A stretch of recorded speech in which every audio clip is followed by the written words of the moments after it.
Hello everyone, this is Scott Hale from K4. So I'm just giving you guys a heads up. This is going to be a little bit of rant video. So typically when I reach out to a prospect, candidate for a job, I usually share a good amount of information, i.e. JD, some benefits info, a little bit about the company or the industry, etc. And of course a little bit about my background, who I am and how long I've been with K4, etc.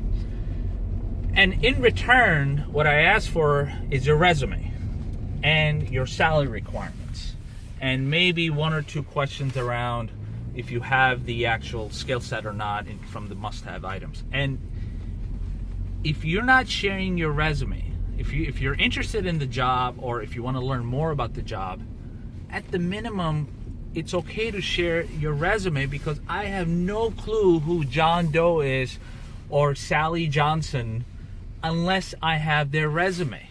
So please stop treating your resume as if it's a legal document, as if it's a copy of your US passport that I'm requesting, and you're so careful about not sharing it.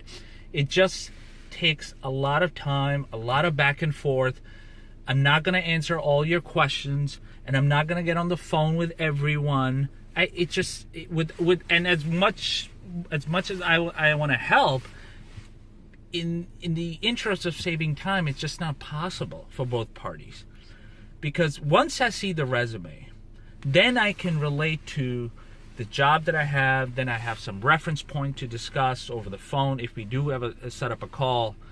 But without a resume, you're just John Doe, and you can even send me. I've had some candidates who would send me a list of things that they worked on in a short paragraph. Well, that's great, but I still need to see a resume. And in this day and age, companies, believe it or not, despite the fact that a lot of folks are on LinkedIn, etc., they still want to see a resume. Recruiters still want to see a resume.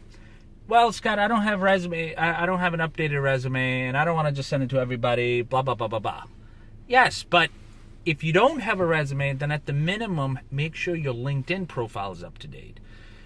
And I'm taking the assumption here that you're somewhat interested in that email that I had sent you, or you're somewhat interested in a job. So if that's the case, send that resume. It's not a big deal. It's not the end of the world. I remember in my acting days back in college when I was studying acting, the acting agents, they wouldn't even talk to you unless you had a headshot.